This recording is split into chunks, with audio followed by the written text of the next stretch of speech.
I've gone from $7 last year. The estimate by 2015 could be like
So I wanted to talk about this for a while because I don't think anyone else is. And if you have read some of the blog posts like some people have, don't worry, this is all 100% new to you, not good for at least not to me. So this is Smucker's line of simply 100% fruit. Pretty straightforward, right? Anybody want to guess how much strawberries? What percentage of this is strawberries? 20%. 20? Any guesses? 100%. 100%? Oh, yeah. Something or other. Well, it's 30% strawberries. The rest of it is stuff like apple juice, lemon juice, pectin. And because that crap doesn't taste like strawberries, they have to add natural flavors to bring back the strawberry. When a customer or a consumer watchdog group called them out on this and asked for them to comment, their statement was, well, you see down here at the very bottom where it says it's spreadable fruit? Yeah. Well, in order to be spreadable fruit, it has to have more preserves than fruit. That's it. That's the big explanation. Right. Now, anybody surprised and shocked and dismayed? Like, I can't believe they did this to us. That's no, not a single person is surprised. And that's kind of the point. We lie about everything. All this shit's a lie. Your website is full of lies. Sales calls full of lies. Go to the investor meetings. You stretch the truth. It seems like to me that in business, the normal mode is to stretch and lie about almost everything. And it's so prevalent that we don't even think about it. Nobody's surprised. Like, yeah, I know, that's how it works. And so when it's the status quo, it's interesting and difficult actually to break out of it. And so my question tonight is not whether it's ethical. Like, I don't care. My question is, can you make more money if you tell the truth? And tell the truth about what? Can you make more sales? Can you be more profitable if you tell the truth or not? So I'd like to give you a lot of stuff, and you'll see what you think. A friend of mine, Brandon, has this phrase: if it's on the outside, It's not on the inside. Sort of like 100% simply fruit. That's on the, they had to say it because it's so not 100% fruit. They had to like make it really clear. What is the thing that all of these countries have in common? They're all not republics, right?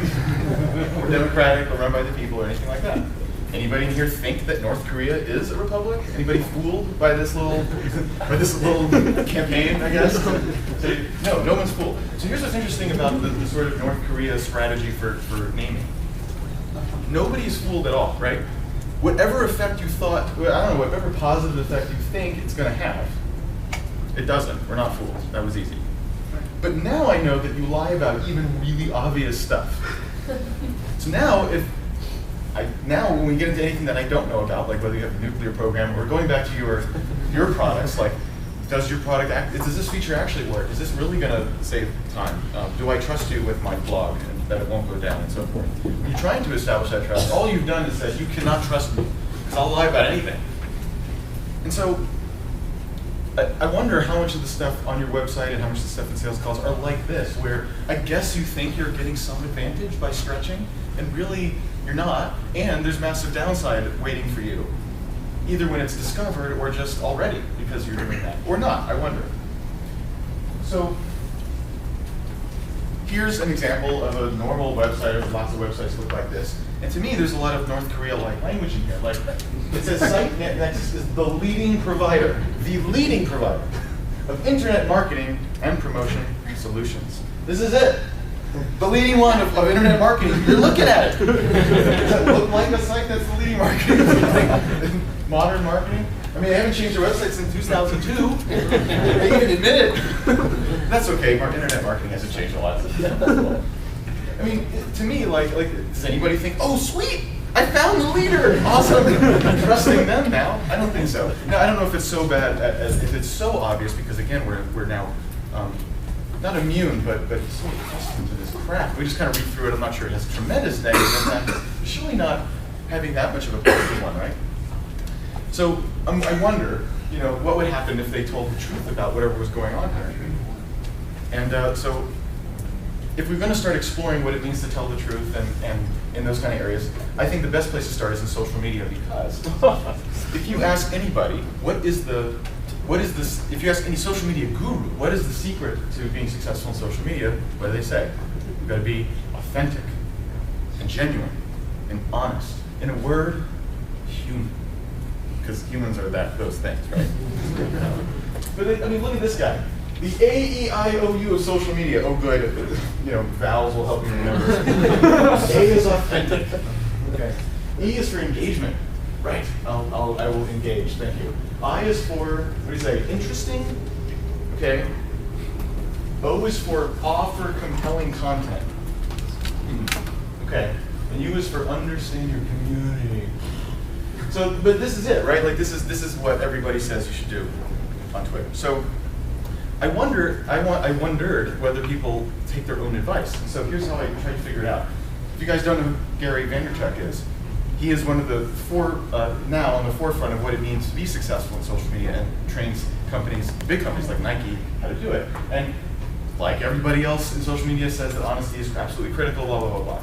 And he has almost 1 million followers, and all those people do what he says, and rightfully so, because it's good advice, right?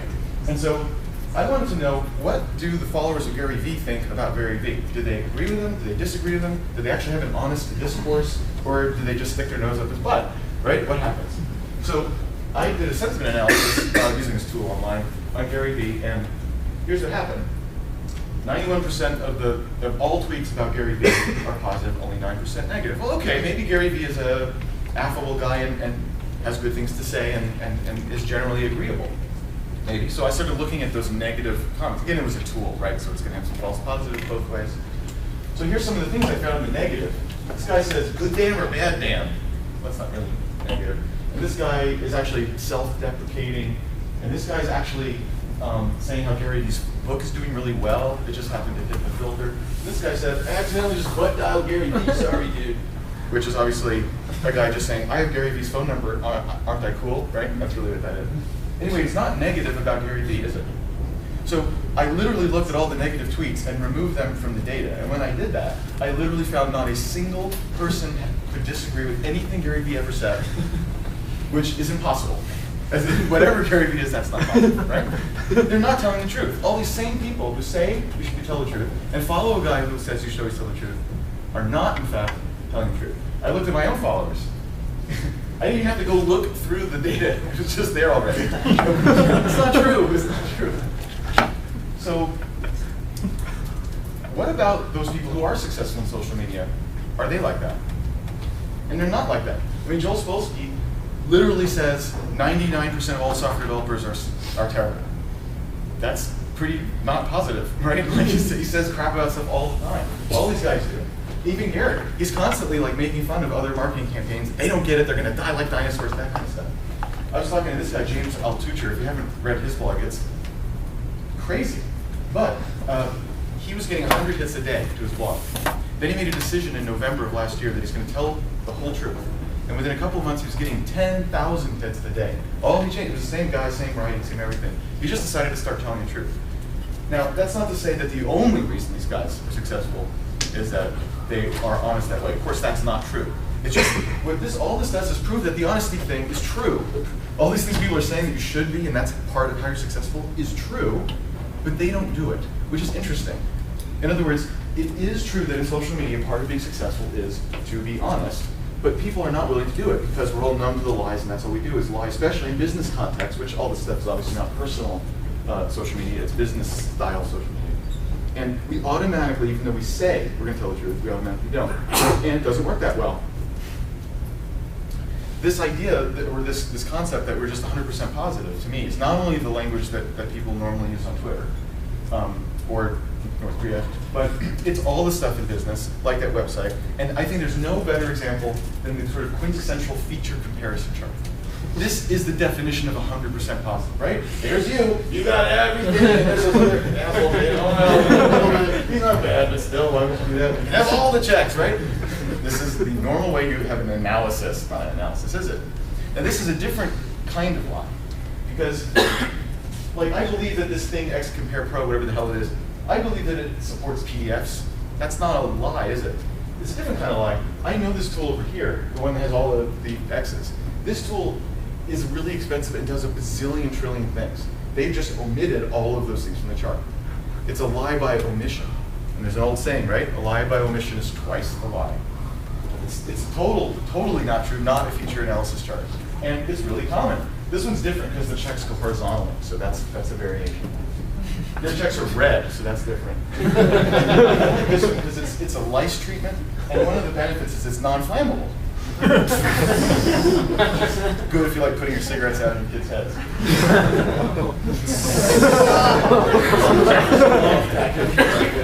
So the point is, this is what everyone's feature comparison chart. You can't find a feature comparison chart that doesn't have all checks in a row. So what would happen if you didn't? And this is really the better question. If you had a split test, which one would actually make you more money? If you had an honest comparison chart or not, which one would make you more money? And this very experiment's going on in hundreds of companies right now. So we know the answer, and I'm about to show you the data. And it's happening because companies are now posting uncensored customer reviews of their stuff, which means all the positive stuff, all the negative stuff, even stuff made up on both sides. Like a weird set of stuff. And customer reviews are super useful to people coming to a site. Like, you can buy this shirt on Amazon, and you might be wondering right now, is this shirt hideous and horrible, or is it awesome? Unfortunately, Amazon has reviews, so you can see it's awesome.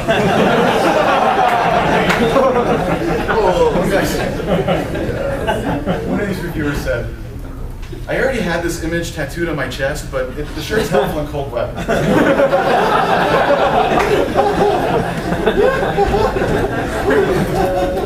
Another one said, my child was born without bones. I put this shirt on him and he grew bones.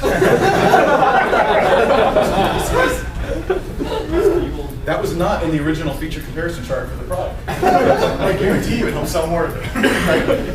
So to take a serious example, this is one from my company.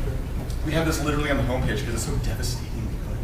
This guy says that we solve problems. He actually listed our competitors that they couldn't solve. You may say faster and more profitable. good. They made me profitable. Like, what else do you want to know? And then look at this. They didn't even say like I love them. Total crush. No one says that about a company, right? Awesome. So we had this front and center, and there's no doubt that this helps us sign up more people because this is great, right? That's the good news of posting customer engagement. Then, of course, there's the other side, like the one titled worst product imaginable. And this is what I love about this. If you search for this product on Google, this comes up before the product's own homepage. This is search for pros. The meat of the matter. It's like this long. This guy just, flocking on in the middle, didn't care, He said he'd type on to the store and then make some comment about, like, if that guy's looking at this, I'm just kidding, and like, crazy. And then he has some advice for people who are still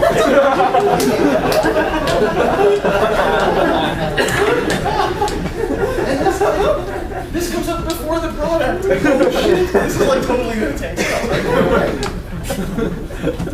way. So, Canon, of all companies, a big, established consumer international company, decided to find out and actually test whether putting up everything in the end increased revenues and profits or not.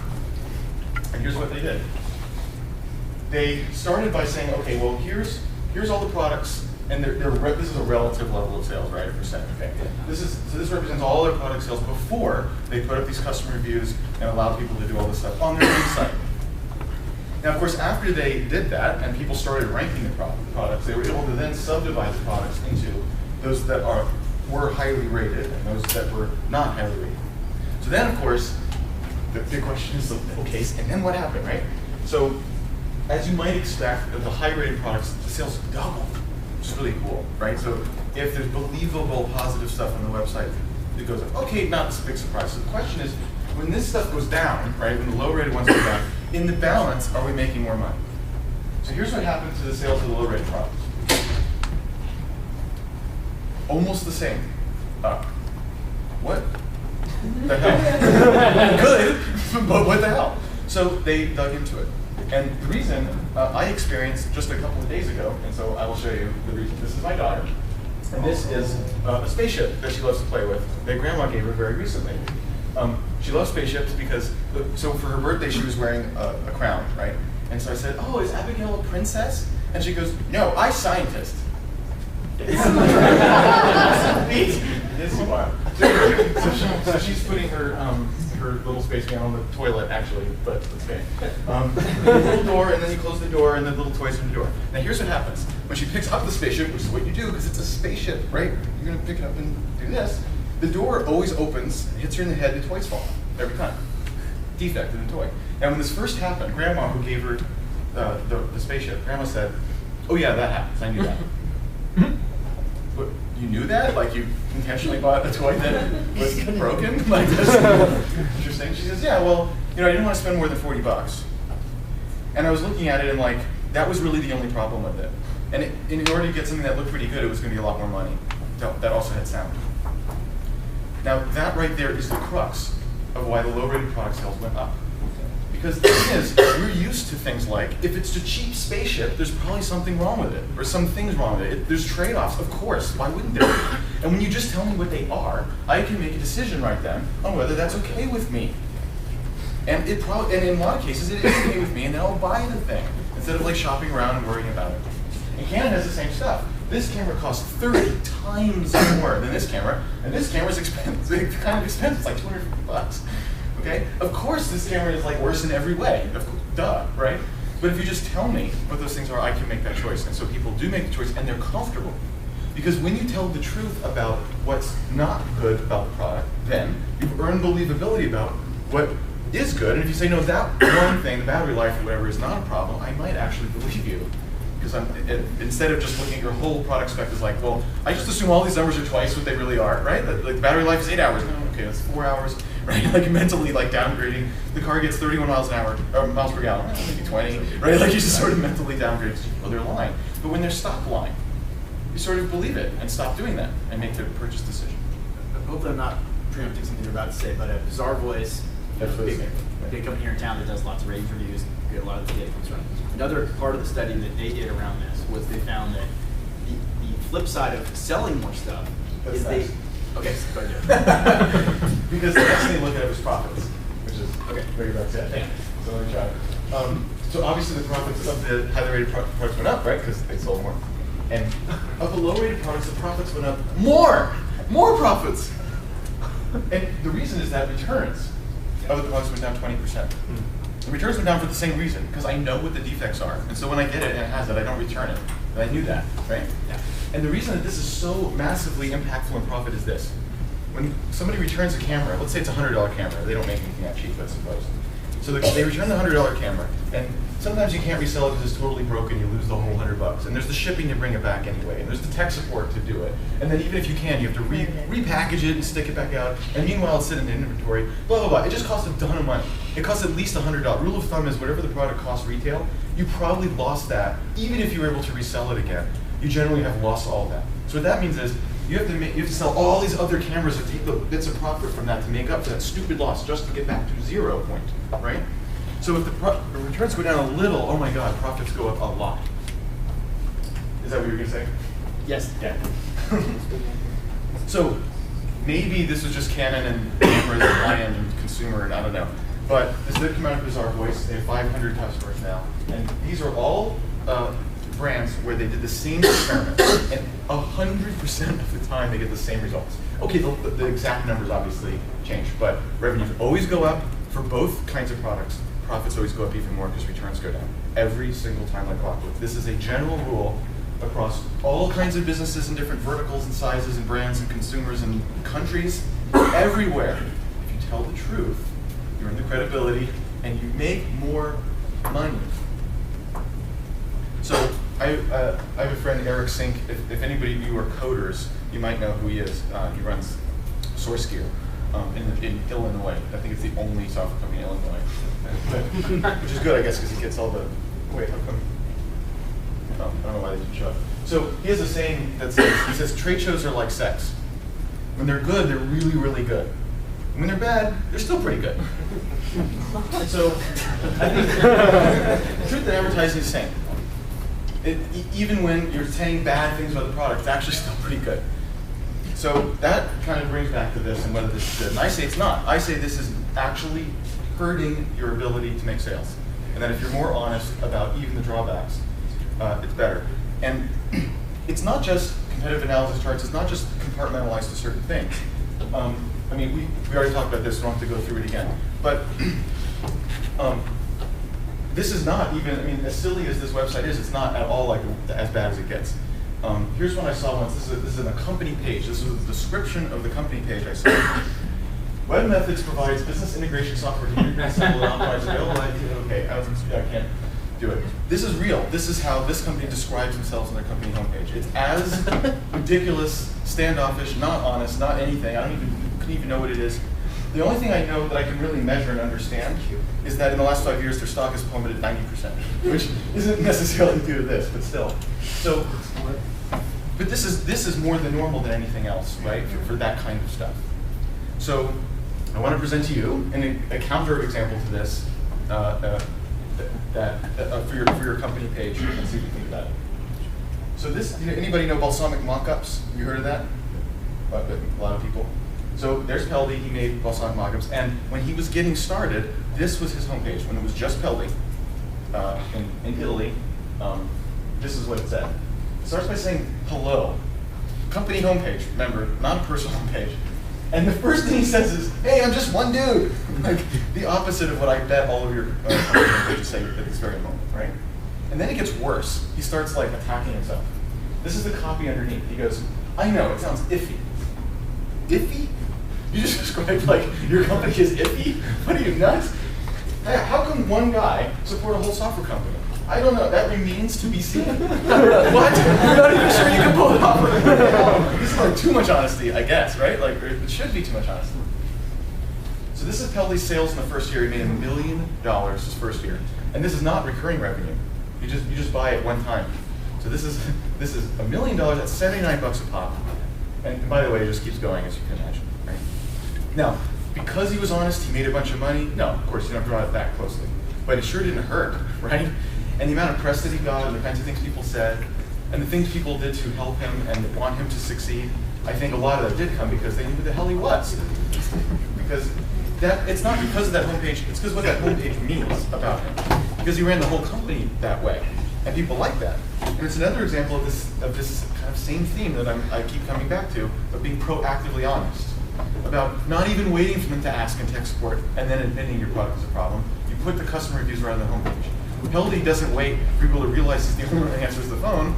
He just says, it's only me, so don't worry about it if I'm the only one that answers the phone, right? So, and again, when you tell the truth about exactly what you are and what your limitations are, it allows you to reap whatever advantages there are for that same situation. And I want to give you another example of this in a completely different context. Again, to try to nail it in your brains that this is not like only for Macy's and only for Peldy and only for only for social media. Those are already different things. But just to continue that, in the company I did before WordPress Engine, it was called Smart Bear, and totally different kind of sales than what I'm doing at WordPress Engine. This was enterprise sales. That means deals where the minimum would be like 15K, and it's usually 3 figures, 5 figures, 6 figures, maybe even 7-figure type of deals. Totally different sales process. You go in this room, and there's this whole little dance that's expected to happen. The people file in the room, and there's like the curmudgeons, the IT guy that wants you to fail and ask you questions, and then there's the crazy person seeking out, I'm a secretary, and like they don't know anything. And then it's just full of people in suits, and that guy's the CTO, and he's the only one that matters because he writes the checks, whatever. And the sales guy has to have a suit, a double-breasted suit with a tie, and then there's an SE, sales engineer, I don't know if you know what that is, but it's the tech guy that actually knows all the answers. But he's not allowed to speak unless spoken to, right? So when I'm asking questions, the sales guy's always going like this to try to deflect it. And then the sales guy gets up, and he does like I'm doing, he gets out PowerPoint. I'm using Keynote, but a sales guy would use PowerPoint, right? And he goes to the company mission statement, and we've been doing this for 20 years, and here's all our logos and all this. And then maybe you get to the product, and it's just this thing. Whatever kind of stereotype you have about how that might go, that's probably about right. That's how that goes, right? And so that's not how I did it, as you might imagine. I'm not capable of those things. So I went in and I said, the tool I had was helped you find and fix bugs in your code. So I went in and I said, you know, if you don't really want to find the bugs, if that's really the root problem here, this tool ain't going to help. They're going to install it, they're going to not find anything, and they're going to waste a bunch of time. And all the numbers will show that you've wasted a bunch of time, and it'll fail, for sure. A tool cannot cure social problems, which is usually the problem. So I don't even know if this tool can help you. That's how I started. That was my opener at all. Then I said, okay, well, I'm just going to go through my slides. I only have 27 of them with our mission statement and so forth, and you could see the people in the room like reaching for the Blackberries, and the chairs kind of pushed back, and like this, and I would say, I'm kidding, I don't have any PowerPoints. I'm just going to show you the product. I'll just get in. Right? Just exactly because that's the elephant in the room. Exactly because that's the thing that the unspoken thing is. Yeah, hold on while I tell you that our mission is to ensure customer satisfaction at all times. Whatever. So then, though, because I did that, it then earned me credibility when I said the very next thing, which is, I do think, though, a tool can save you time in 5 very specific ways. And as you go through the demo, I'm going to point them out. And if you agree that it's saving you time in each of those ways, then it's kind of a no-brainer to buy it, because it saves you time, and it costs this much, so you buy it, duh. And if you don't agree, fine. We've wasted very little time and no trouble. And one time, after I said that, a guy reached into his back pocket, took out his wallet, slapped it on the table, and he goes, I'm buying it now. Now, we have to remember that usually the sales process here is 6 to 12 months. You have to go through purchase orders and requisitions, and he goes, I'm buying it now. So why? He goes, because if that's your attitude toward the thing, I know it's going to work, I know you're going to be easy to work with, so I'm in. Like that. Now, they don't always go like that, but here were the numbers I did have in aggregate. I mean, but no, you almost never get that, like ever, not even once. It means something. But in aggregate, here were my numbers. 50% of the time that I did one of these demos, I got a check for 50 grand or more. 50% of the time. Nobody, well, it's very hard to find any of this kind of sales organization that has those numbers. And I think one of the many reasons is this. So even in this kind of context, again, being proactively honest about limitations, blah, blah, blah, then it's believable, you go into the other stuff. And now you're having an actual conversation. The point of those enterprise sales guys is to build a relationship with the client. Well, you don't do that by lying all the time. That's not how you build a relationship, right? No, we're just going to start by lying. Yeah. And if you have recurring revenue, then it can't be a one-night stand either. You have to make them happy for over a long period of time, right? And you do that by being yourself and being honest, right? I mean, it's kind of the same thing. So now I want to give you another example of this direct honesty in another context, again, because it's general. And this is more metrics like I promised I would do. So this is harkening back to what we just did. So this is our short-term cancellation rate. So remember, this means customers very new to us, and what are the percentage of those that are very new to us that decide to cancel? And of course, it's really obvious that there's the steady state here, for better or worse, and then there's the mountain of death. Like, what the hell happened there? I'll tell you what happened there. We had a 1 hour outage right there.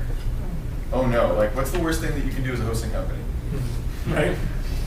So people were pissed, especially the people who had just joined, right? Imagine, just signed up and then they're down. You're like, what the heck? Cancel, right? Like, of course you're going to say. In fact, I'm surprised only 22% of the people canceled, right? I think it's a lot more of just percent did.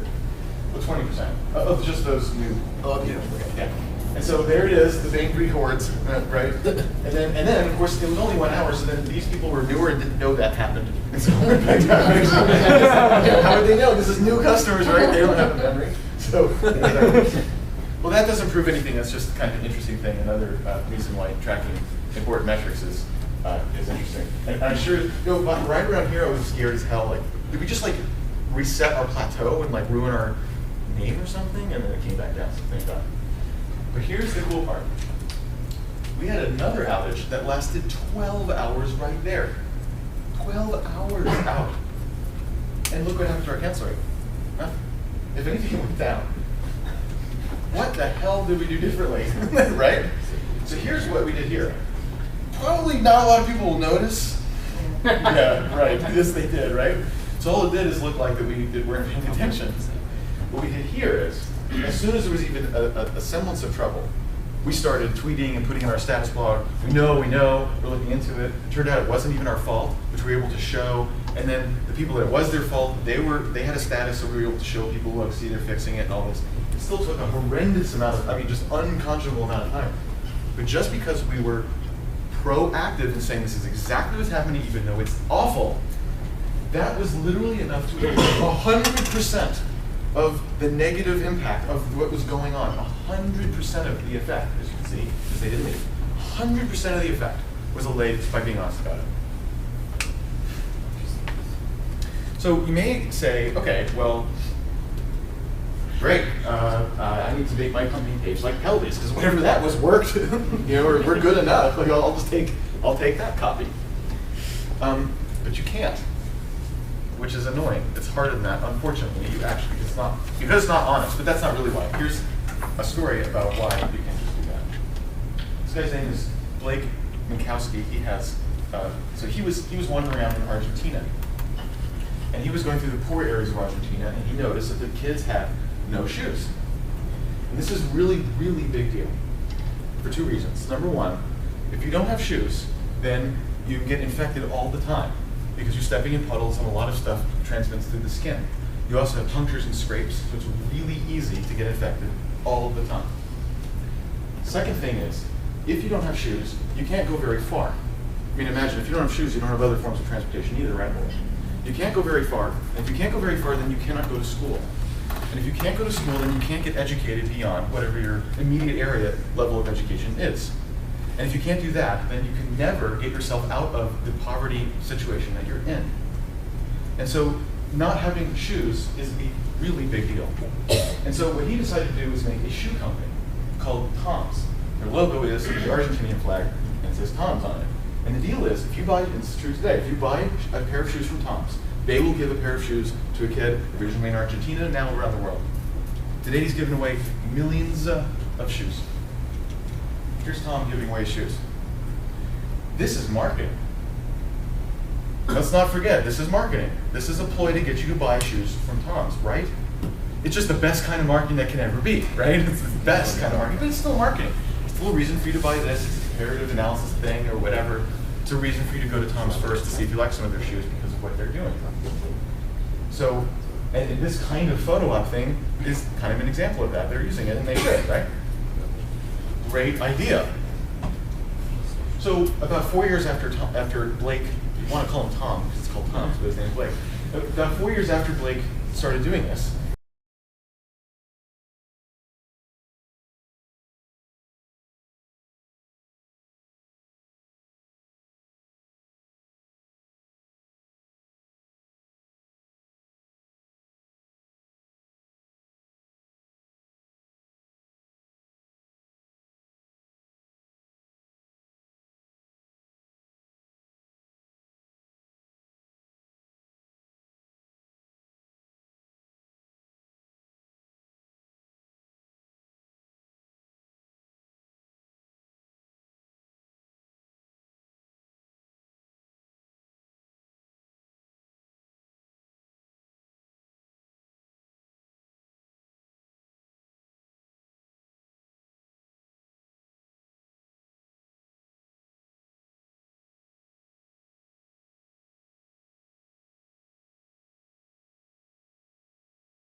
you know, that's your first goal.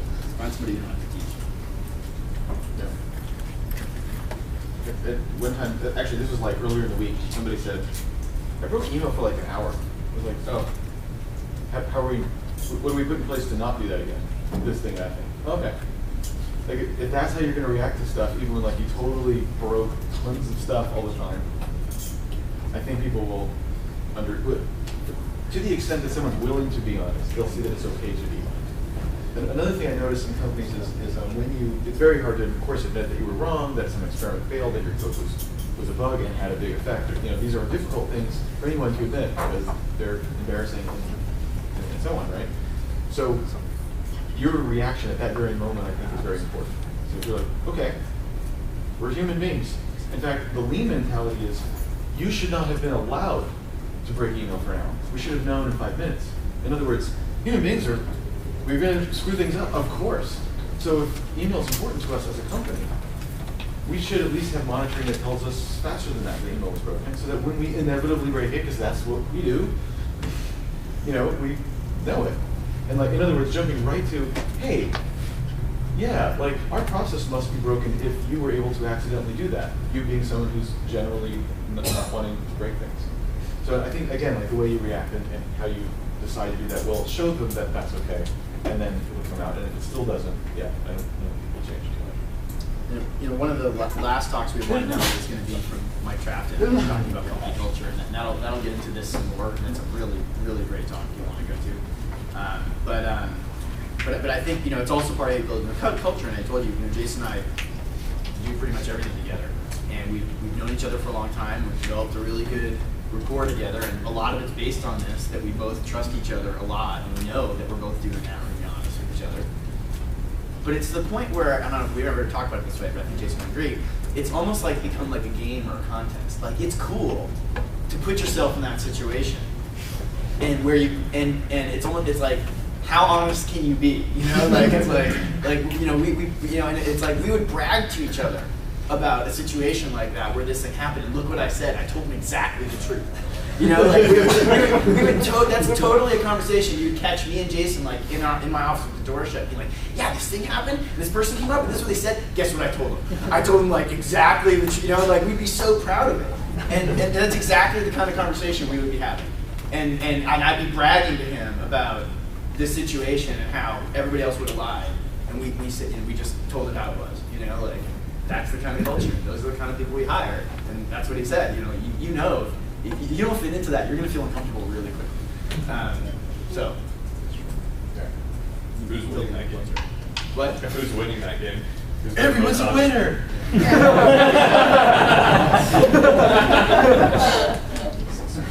So Josh Let me tell you all Josh's secrets. There it was. Next slide. Other questions? What else? It can be about anything. Do you recommend not having the feature comparison page, or just not only having that, feeling like you've done your job comparing yourself? It's an interesting question. Let me tell you two things. One is this really cool story, and I cannot remember who this company is, or I would just put them in here because it's so cool. But I tried Googling it, I can't find them. There's a company where they made the real product comparison chart for themselves and their competitors. Then they got a domain name that's like, compare whatever see this problem, I can't remember what it was, but compare whatever the thing was in this little niche, right? .com. Right. And then, because it was a true comparison chart, like any blogger that wanted to talk about it or anything would always link to it. It was the #1 thing if you search for anything in this space. And because it was still honest, of course they were in there. And of course, you know, they're not gonna, you know, I'm sure that they skewed something their way. Like, I imagine that they did. But because it wasn't all the checks, bullshit, it was more believable. And that was literally their entire marketing campaign. They didn't do any other marketing but just make it this relatively, let's just say, honest page about a comparison chart. So I say that to say, I think you can use it, an honest one, to great effect. Like that, I think, may be a copy of a repeatable thing. I just go do that, see what happens. Like that's not even that hard. You go set up, you could probably do that in a day, maybe two, if you really research the other products and stuff, and start spreading, and just continue to spread the word drip for the next year. I think you could, I mean, that is kind of copyable. And so maybe that way, like if it's on your website, it's kind of, you know, I don't know. Right. one thing you could do is literally test it. If you have enough people coming to the site, you may not, but if you do, you could literally have 2 charts. I don't know what you test, whether they click something next, whether bounce rate, like order rate may be too not sensitive enough to something like that, but you may be able to find something that you can measure, perhaps. That's one thing. Maybe if you used it, like that company did. Here's the other thing. At SmartBear, after I sold SmartBear, we got sales guys, real sales guys, suit guys. Guys who lie. Guys who lie. And we had a product comparison chart that still had all the checks with us. Right? Not 100%. It was like 90% checks. It's the same thing. Like that's not enough to seem real, right? And all the sales guys wanted us to take the chart down because the customers were like looking at it and making up their own decisions and saying things like, "I see you have all these things, but I kind of don't need them." And the sales guys didn't even get the chance to go, "Wait a second," and like say whatever they were going to say to try to convince them otherwise. And so they felt like it was actually allowing people to choose our competitors by being too open about what the trade-offs were, even though we had lots of stuff because we were also more expensive, right? So they wanted us to take it down, and so and we did because I wasn't running the company anymore. So that's what happened. My gut is that if the sales guys wanted to come down, probably the right thing is that it should have been up. That's my gut. But that's obviously a little bit not good. But so. I think you have to just decide on a case-by-case basis exactly. And so here's another question. What are you trying to accomplish by having one? Are you trying to help someone make a buying decision? Are you trying to say that you're great? Because maybe there's a way for you to say that you're great in another way, even including competitors. For example, here's one that we're actually trying to do. We're in the process of building right now, in lieu of a competitive chart for us. We're going to build a page that just says, these are all things that are true of us that are not true of any other competitor of ours right now. That's it. We're not going to say who the other people are. We're not going to say that we do so much better or that they have this other thing. We're just going to say we feel that these 7 things are unique to us. And that's very positive. It's super good about us. It's not negative about them. It's not quite a feature comparison chart. But you called it what it is. I've called it what it is. And hopefully it's not last week. And it better not be lies, right? And so that's an interesting choice, and that would take the place of the comparison chart. If you're uncomfortable putting them up and even making them look good, here's a way to do it that's positive that doesn't put them on the chart. But your question presumed it's not that the chart is bad or wrong. It's that the chart with lies in it is bad and wrong. Like, there's a whole different question of whether or not the chart works. The chart is designed to make people buy more stuff. That's why people put that there normally, right? And so you want to put something there that's going to make people buy more stuff. The issue here is I think it also becomes like a short-term, long-term thing. Like you have to make sure you're not just optimizing on the immediate conversion or the one-night stand, but you're looking at what's this going to affect our brand, our long-term customer relationship, our lifetime value of customers, and that's what you're trying to optimize. I've always wondered how effective they are. I mean, I think they're very useful internal tools, obviously. Yeah, definitely. But in which case they're honest too, right? Right. Should be. But I just always wondered how useful they are. It's going to depend on the product. Sometimes you need that, right? Like some things are really confusing. There's a bunch of different products in the market, and like that's what everybody's asking is they don't understand how you differentiate. You really need to know the features. Which are some people aren't ever looking at more than one vendor. So what does it matter? Like they're just going to look at your thing and decide whether or not to buy it. Why would you show them even any competitors? Right. So like for us, hosting is so ubiquitous that of course they're looking at competitors, and so we do need to talk that way. It's going to be obvious questions. But like at SmartBear, I had a product that was the only product in its niche because I just made up the niche. It was the only product in its niche for years. So there wasn't even anything to talk about. And even when we had competitors, it was still like, oh, well, just who even cares? Like nobody even knows about them because we're still the only ones going on here, right? So it was. But once we started getting those questions for it, then we put it up. But another thing that a competitor of ours right now did, and he took this down actually in an act of being less honest, which he seems to be doing, which is interesting. He had this it looked like a timeline, and it was, who are you? And it was like, you made a blog once and then never went back. You post once a month, but you don't even know that it's called WordPress. You're a restaurant with a website. You're a consultant with high-end customers. You're CNN.com. And then they said, we're for this. And they literally said, like, this is us. If you're not in this box, you're not our customer. Go away. We don't care. Screw you. And that is a feature comparison chart too, that again, like it's very honest, it puts you in, it defines who you think you are without having to put other people down. The other thing that's interesting about that is you might think that that means if you're on either side of this, then you'll be like, oh, well, then I'm leaving because they're not for me. That's exactly the opposite of what happens. They're like, no, I'm not a shitty blogger. You know what? I am going to blog a lot more. I'm going to need a real host, right? Like, right? So though you think you might be restricting yourself, Exclusivity on this, right? yeah, exactly. So, and at the same time, if it's more expensive than they expect, they're not complaining now, are they? Or if they're on the other end and some things are not quite as what they thought, the expectations have been set. Yeah. So I think an important thing for us right now, like as startup companies, is like investing. So could you maybe like talk about examples or like stories that you have about how you might employ this strategy when you're talking to investors? Yeah, that's actually pretty easy because investors, I mean, None of this applies. Live investors. yeah, why not investors? Well, I guess what I'm saying is like with investors, you probably want to like tout up your business. I mean, No. So there are unsavvy investors. There's people in Austin who, for example, but they're everywhere. I just happen to know some in Austin. Where, like they did really well for 40 years with their car wash business. They finally divested themselves of that. They got plenty of money, and they kind of want to get into Twitter or something. Those people, they know business in the sense that like they can read a balance sheet and stuff, right? Like obviously they're an operator and that kind of stuff, but they have no idea what you're talking about. The R metrics, like what, right? And so I'm not sure what to tell you about that. That's normally called dumb money. It's just money. They're not going to add any other value. They can't. They're bringing nothing. So I don't know what to tell you about that. I guess maybe you have to fluff things up because if you told the truth, they wouldn't even be able to evaluate if that was okay or not, right? It'd have nothing But to do supposing with we're talking to an investor that's not like that, which is most of the ones you'd be talking to, right? It's really easy to tell that you don't know what you're talking about. It's really easy to tell when you just made some shit up and you don't even know it. Or I should say this, it's really obvious that you're just fluffing this stuff up, that's total horseshit. And either you know that and you lied, in which case this is over. Because you want to talk about a long-term relationship and building trust. I would say the number two thing, maybe the number one thing, depending on which investor you ask. The number one thing or two is that they trust that the team can actually execute whatever. Like even if the plan changes drastically in 1 month, still you're the right team. That's number one or two.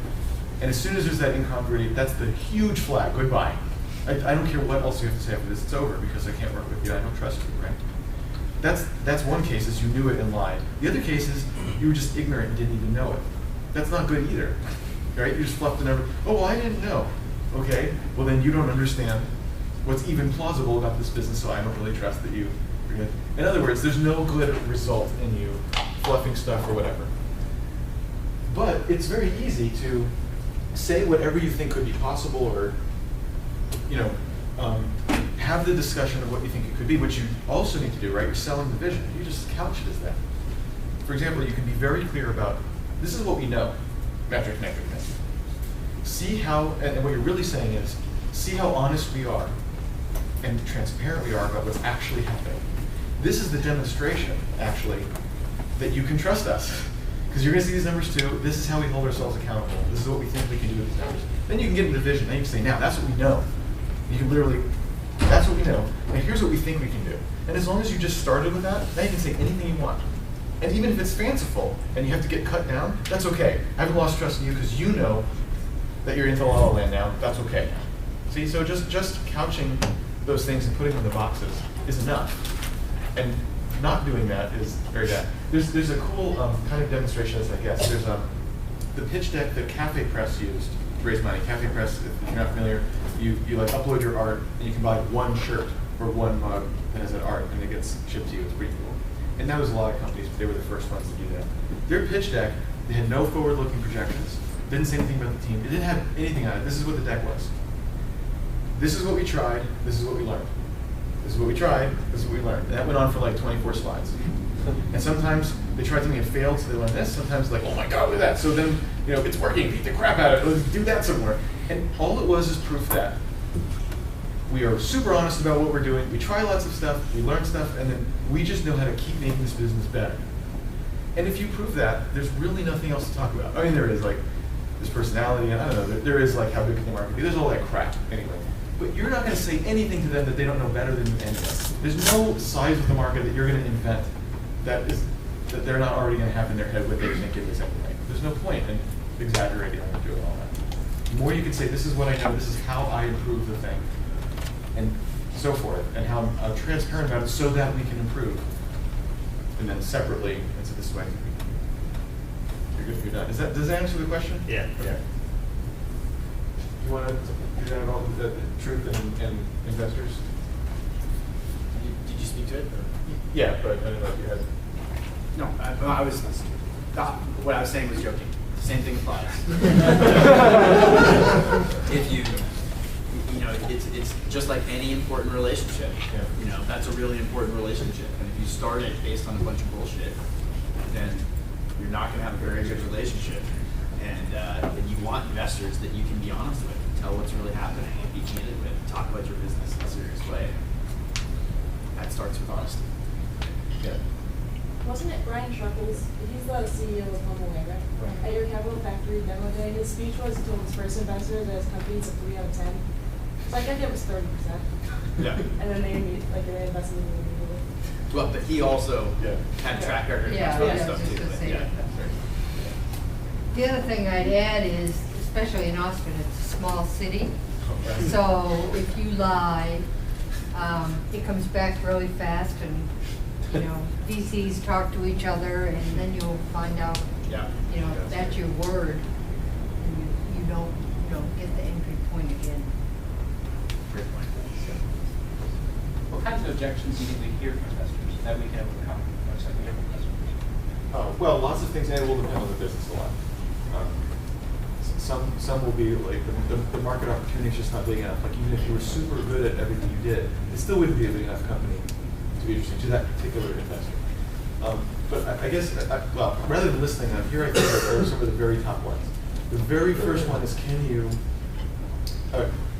get traction? The best thing you can have is traction already. Traction means people giving you money, I think. But for a lot of investors, it means lots of activations. Right? So the way I would say it is, even a little bit of revenue, even like 50 people giving you money, is actually quite a lot. It's very hard to get 50 people to give you any money. That's actually pretty good for an early company. That's very interesting and puts you like in the top 1% of the people they're going to see who are that early.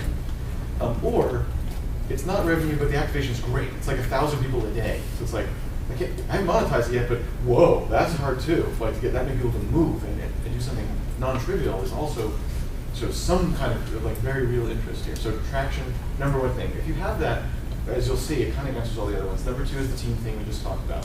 Do they think that you can execute this? Are you the right people for this particular product and market and where the company needs to go? And then it starts getting in, it's fuzzy, like the market's too small. It doesn't, you know, maybe, are there really big risk factors? Like, I talked to one person and I said, well, aren't you afraid that all these big companies, these particular big companies might sue you? And he's like, yeah, they could, and if they do, we'll be out of business. It's like, oh, so that's it? Like, all it takes is the lawsuit from someone that's really obvious about it. Like, there's like these things. Here's how I would say it, and Josh probably has some more very specific ones that would be useful. But I would say, here's the mindset. You're always looking for an excuse to say no to the investment. You're looking for flags saying no. It only takes one no to nuke it. It has to be all green to go. So all I need is one excuse of all these little things. And The investor is always the looking investor, for one no. Yeah, the investor looking for one no. That's the mentality. I mean, you're literally sitting there going, okay, that's not quite bad enough to mix it all together. Okay, that one. You don't have a technology person and it's a Twitter tool.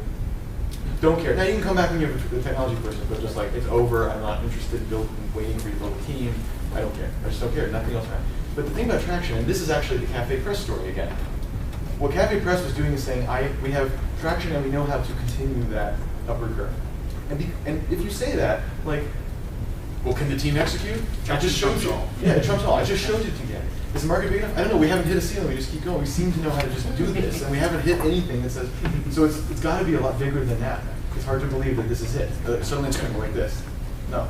and so forth. Will people give me money for it if it's pre-revenue? That's a huge thing. Do you think, well, traction just says like, they are giving me money for it. Not an objection, right? So like, real traction, the more traction you have, it literally just ticks all the other almost all the other boxes off just like that. There's all these other risks. You know, will people buy it? Can you build something that's good? Can you traction? Just addresses almost every single possible thing of, well, it was good enough that people are really using it. You know, like, oh, people are really using it. Like, that's why a lot of, you know, it's not going to be for every single business, and not for every different thing. You know, we're hearing a lot about Apple right now and Steve Jobs and how Apple does things, and that's very different than many other businesses work. It's not right or wrong, but for a lot of things, that may not be, you know, they go off in a room and do it when you're, you know, for a lot of you, it's, you know, the sooner you can show engagement, traction, people using it, that's going to teach you a lot, that's going to give you a lot more interest from other people, it's going to bring a lot of demand. It's also the hardest thing to get, and not by coincidence. Yeah. Right? So, one of the Other questions besides Wayne? Wayne can ask more questions, but is there anybody else? Got it all figured out, no questions at all. About anything, it can be about anything. Yeah. So what happens if you're talking to an investor and you don't know something? Should you just tell them that you don't know it? Yeah. Okay. It's exactly like Bob Metcalf's speaking advice. It was really good. Remember the notes he gave about speaking? He said very specifically, he said, if somebody asks you a question and you don't know the answer, say, I don't know. And he wrote that in all caps. And if you watch him do it, he does the exact same every time. He looks at you and he goes, I don't know. He says it really, but very confidently. But he makes a big deal out of it every time. He goes, I don't know. And he goes and writes down his office. And if you want to say I don't know in a way that's completely unapologetic. It's okay that you don't know. And if you can say that in a confident way, like I don't know, and you don't think there's anything wrong with it, then generally they won't either. But if you but most people's instincts are like, oh, I don't know, and they feel bad about it, and like you're like self-incriminating yourself. And so it's okay. Nobody knows everything. You don't need to know everything. They're asking you questions. You didn't know the questions they were going to ask you. Of course, you look smarter if you can answer all of them. But you just say, I don't know that. I'll get you. Let me find that out.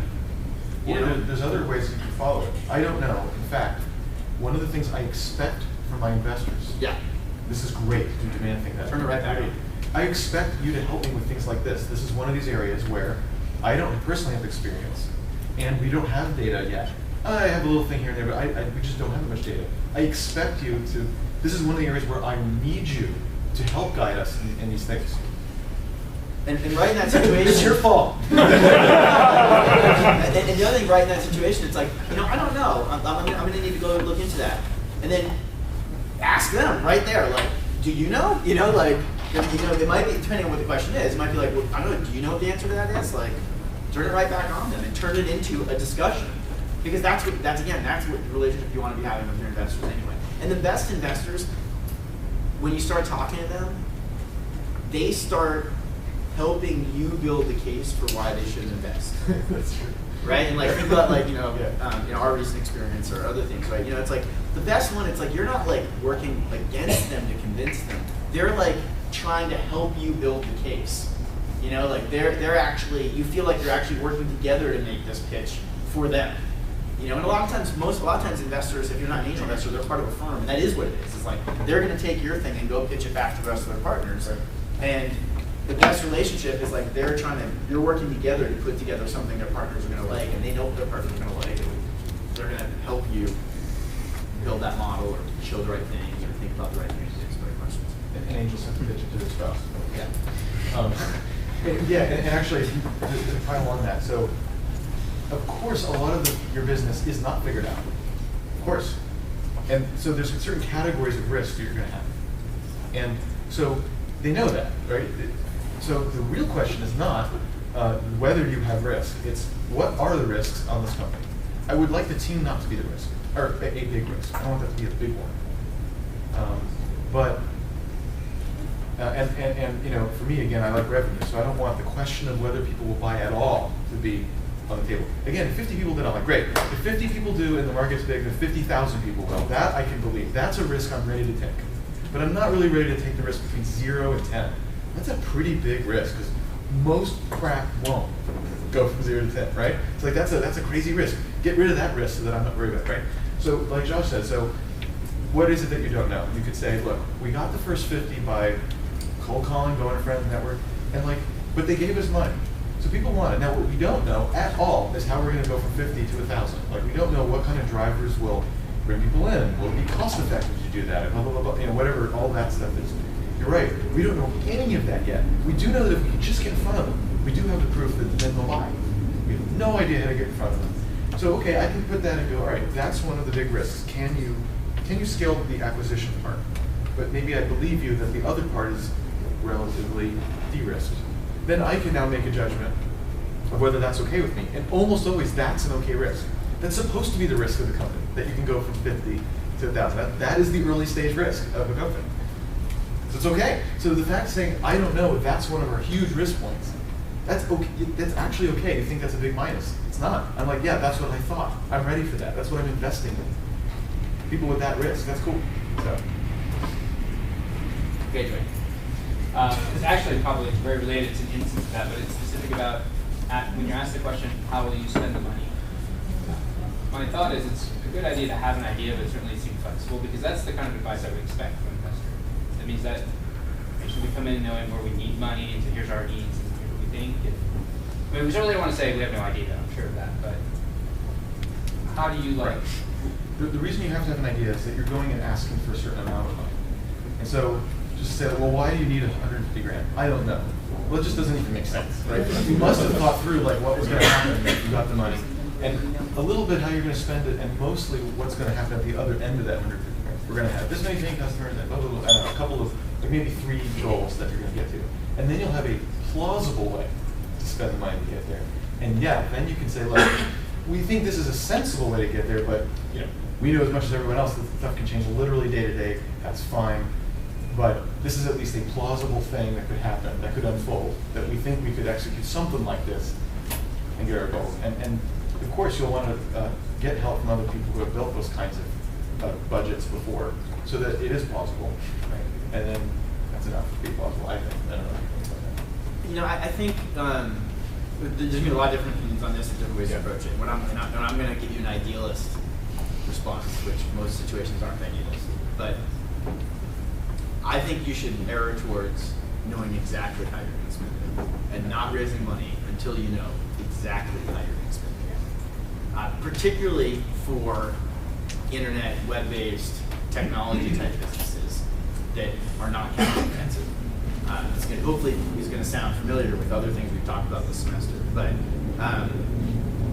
you should be able to get much farther with that point, without that stuff.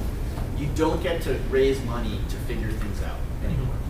That's how it used to be, right? Yeah, you don't get to raise money. The point of the salaries, the point of the raising money is not to pay your salaries. Someone brought that up today. I was asking why they raise money. They said, well, we need to pay our salaries. I said, well, okay, I know you're going to pay your salaries with it, but that's not why you're doing it. So, what is this amount of money you paying those salaries for that amount of time going to allow you to accomplish?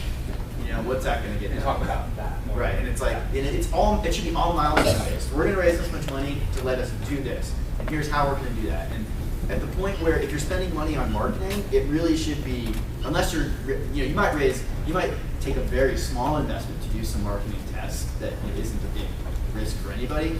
But if you're raising a bunch of money to go spend on marketing, you should have already tested those marketing channels and know this is the marketing channel that's effective for us. This is where we're going to spend a bunch of money on this. I've shown this model. I put money in here. More money comes out here. I want to go put a lot more money in there, right? And you know, you can eliminate a lot of the risks before you go do that.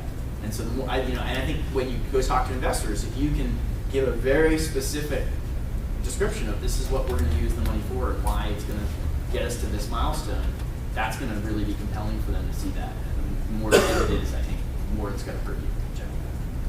Yeah. Another useful way to think about this that actually explains a lot of this stuff we just said and put your right mindset for the rest of it is the main thing the investor is giving you is money. And you do ask them for this and that, but the fact is the main thing is the money. So if the big risks in your company, or the next risks, I should say, the next things you have to do, the next things you're tackling, are things that money does solve typically, that's good. And if the risks and problems that you have are not things that a simple application of money cannot solve, that's a bad risk for the investor.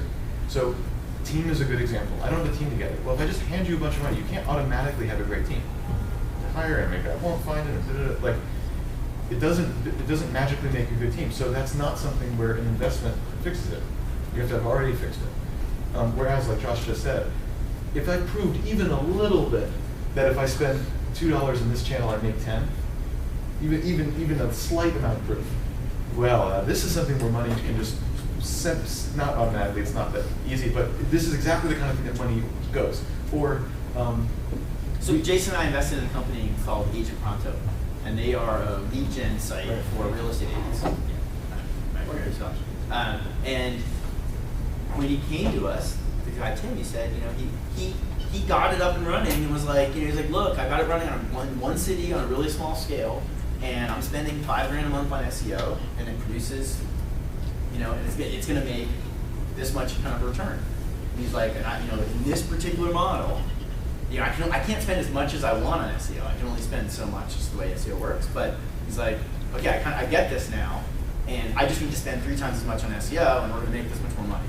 And then I want to take this model and go do this in these other cities, these other markets.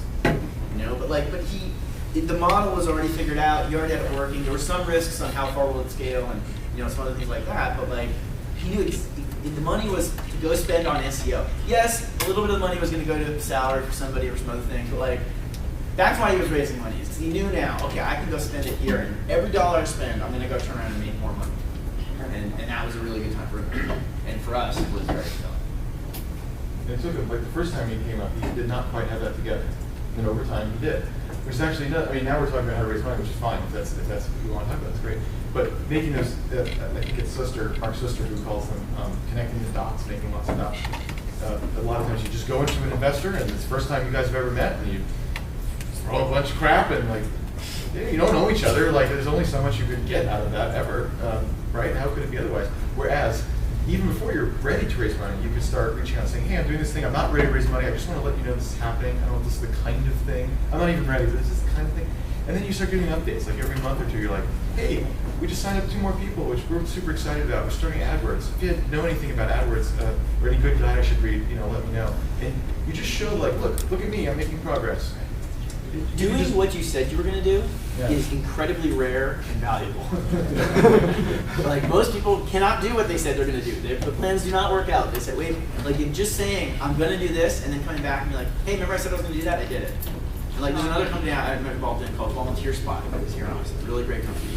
And it took me unusually for me, I watched them for like a year before, and usually I'm pretty quick to sign up. And I watched them for like a year, and I wasn't quite getting it at first, but the CEO did that. She just kept giving me updates, and I kept checking in with her because that was interesting. And, you know, she kind of like 6 months, she kind of had done all the stuff she said she was going to do, you know, and the business was still growing and doing the right things. And then 6 months later, she had done all the things she said she was going to do, and like, well, I kind of felt pretty good that the next 6 months she was going to do all the stuff she said she was going to do again, right? You know, and like, and so, you know, just that for in that particular case, that worked really well. Where she, you know, now at the same time, I didn't give her the money, so for that year, she was like struggling and scrapping things together, trying to figure out how to make it work while she was trying. You know, it's not like that was easy. Right. You know, like that was really hard, and she did convince some other people to give some money during that time. To the small world thing, I actually received a cease and desist from Asian Project before. Oh, yeah? That's why I laughed when you said that. Okay, leave me out of that. Oh, I happen to have one of their templates on not even a public site. I'm sure some robot or something detected that. See, now that makes me impressed with them too. Like, Right. they like notice this thing. Like, you know, What else? What do you need? so it is 9 o'clock. I want to be respectful of everybody's time too. Okay. But so we can. Why don't we wrap? And you know, we'll hang out up here if you guys want to ask questions.